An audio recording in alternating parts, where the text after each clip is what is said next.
Olá pessoal, eu sou a Fran, eu sou designer e eu tô aqui para te ensinar o design de uma maneira simples, fácil de aplicar na sua vida e no seu negócio.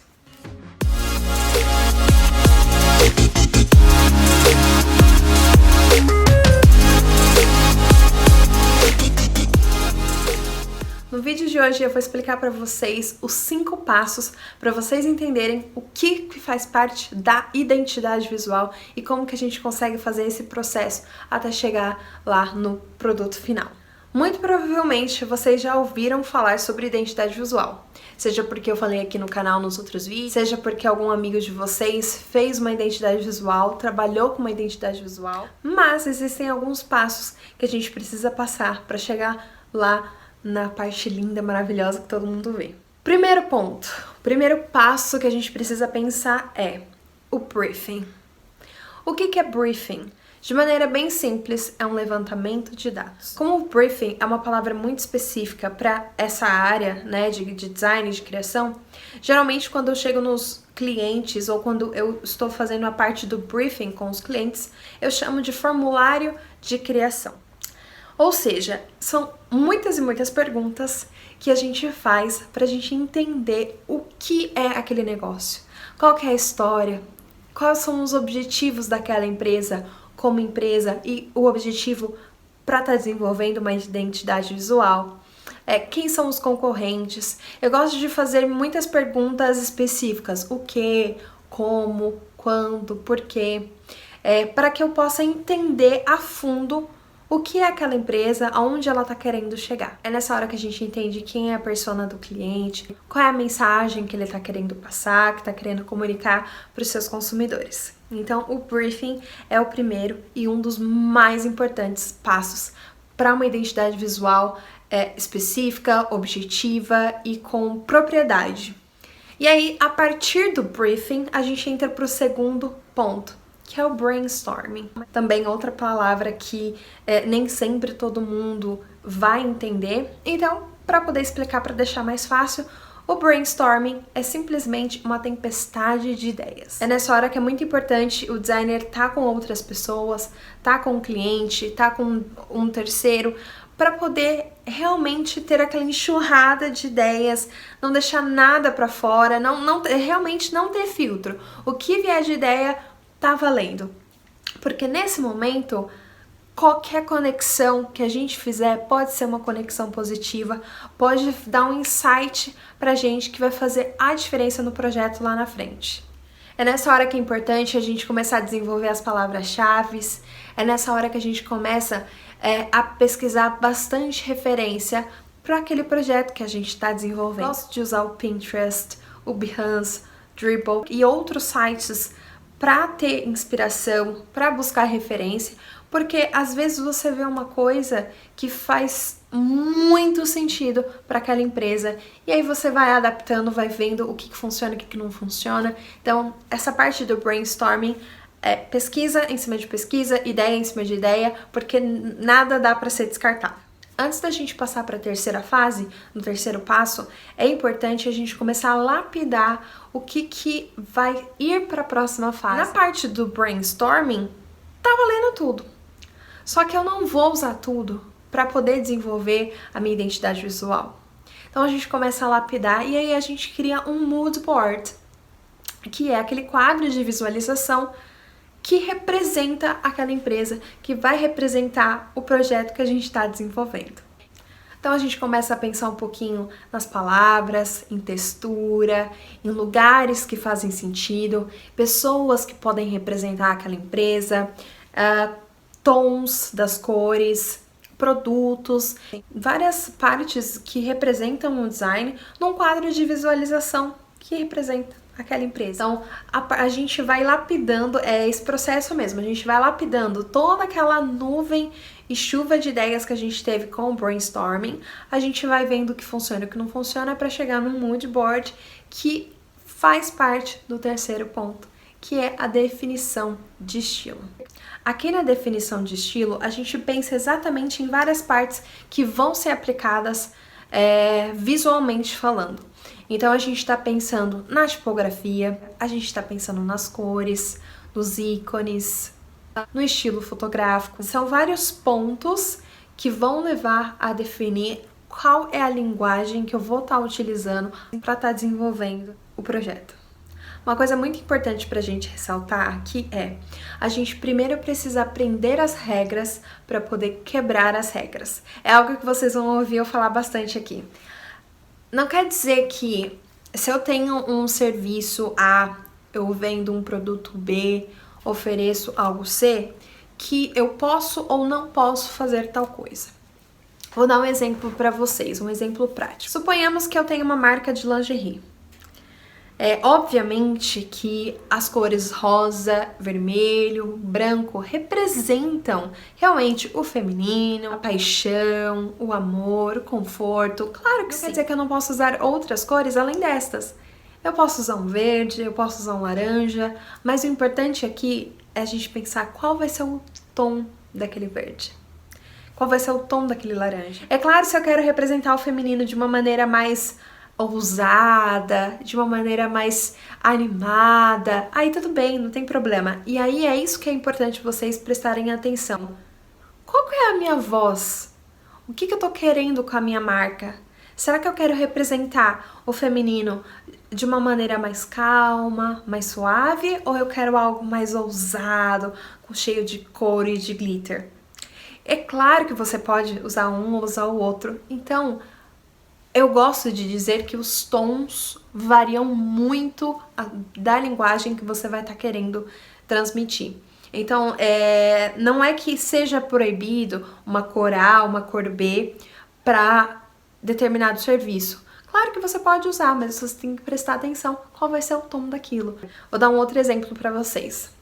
Há alguns anos, quando a gente pensava em bancos, as cores que vinham nas nossas cabeças eram o vermelho, era o branco, um laranja, um amarelo. São cores assim, fortes, certo?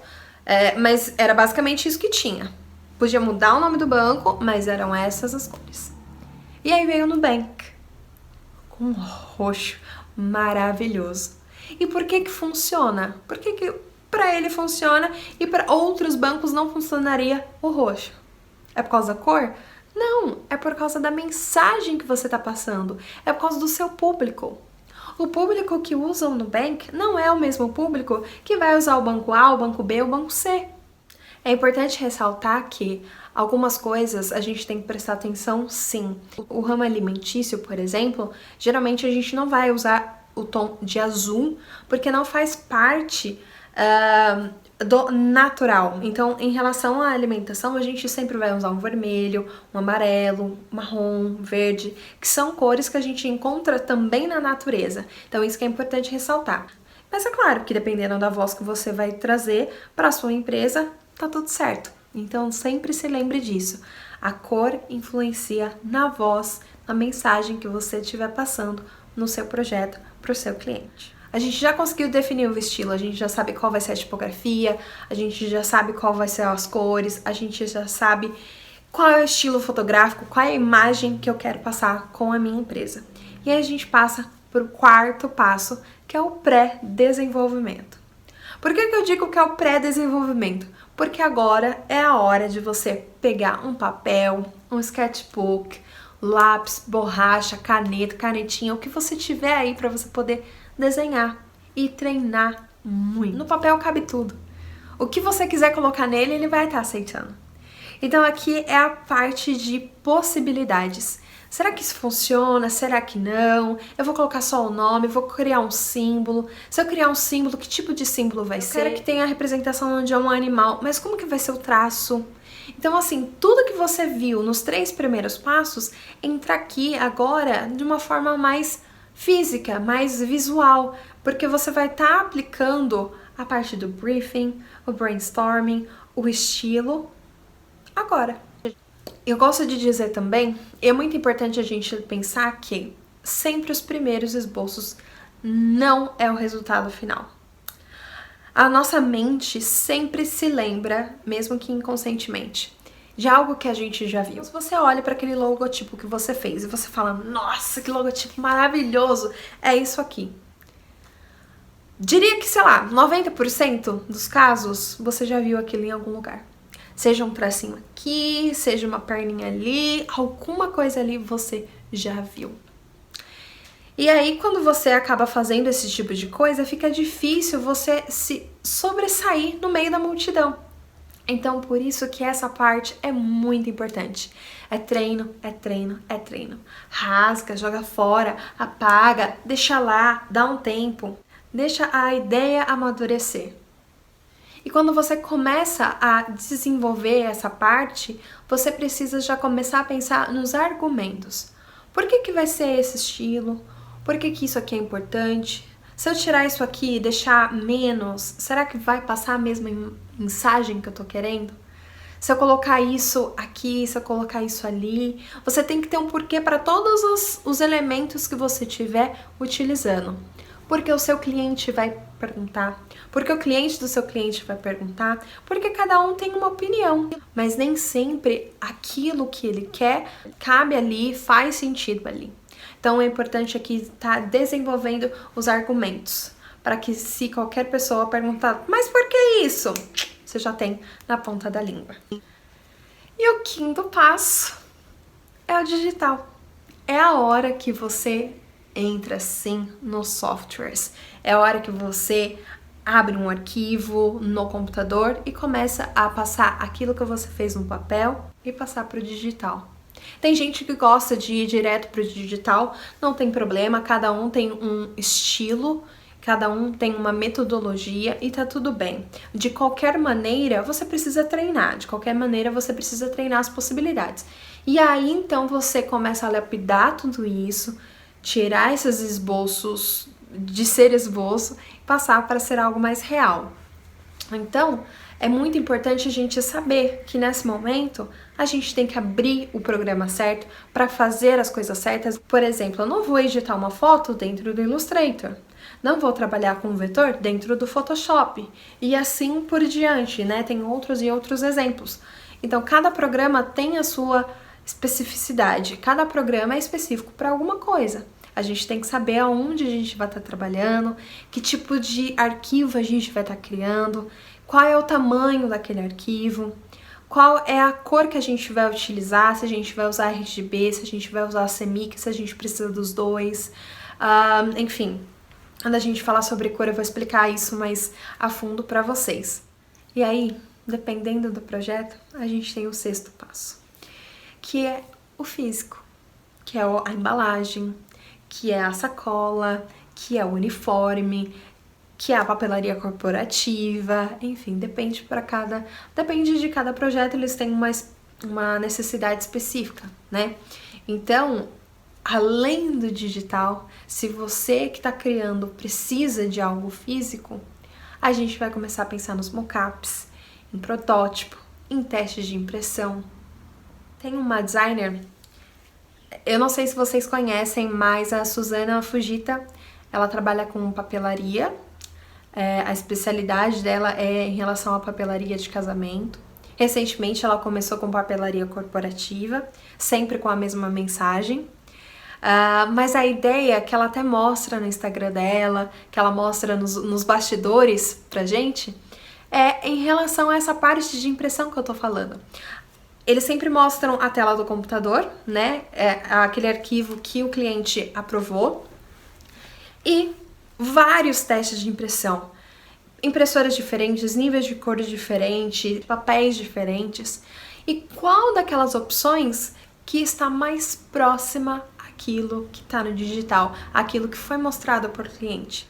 Então o sexto passo ele também é muito importante. E a gente não chega nele, nem no quinto, nem no sexto, se a gente não passar pelos outros. Como que eu vou desenvolver uma identidade visual que tenha corpo, que tenha argumentos, que as pessoas vão se identificar com aquilo, que vai ter uma afinidade com aquela identidade visual, se eu não conseguir fazer um briefing extenso, com propósito, com boas respostas? Não vou conseguir chegar nessa última fase se eu não tive um brainstorming muito bem elaborado, se eu não elaborei um mood board, se eu não defini os estilos de maneira correta. Então, um passo vai levando para o outro. Os designers ou os profissionais que pulam essa etapa, que simplesmente vão direto para o software e ali no software tenta fazer as alterações, tenta fazer as combinações, vai ficar muito raso. Então isso que é importante a gente lembrar, é isso que é importante a gente levar em conta. Então é isso, pessoal, eu espero que vocês tenham gostado, eu espero que tenha dado para entender, que vocês consigam pensar em outras marcas que estão aplicando a identidade visual de maneira correta.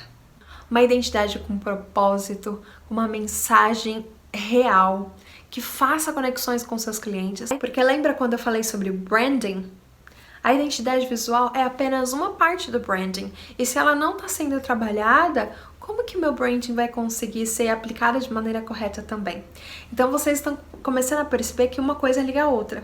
E se algo não tá legal, a gente precisa trabalhar ele para que tudo flua corretamente, para que nossos clientes tenham experiências muito prazerosas. Se inscreve no canal se você ainda não é inscrito, deixa o seu like para saber que você gostou desse vídeo. Se vocês querem que eu traga outros vídeos, outros exemplos de identidade visual, deixa aqui nos comentários, que vai ser muito importante para mim saber o que vocês estão querendo aprender aqui comigo. Ative as notificações para vocês sempre receberem mensagem quando tem vídeo novo no canal, ok? Então é isso, pessoal, eu espero que vocês tenham gostado. Até o próximo vídeo. Tchau!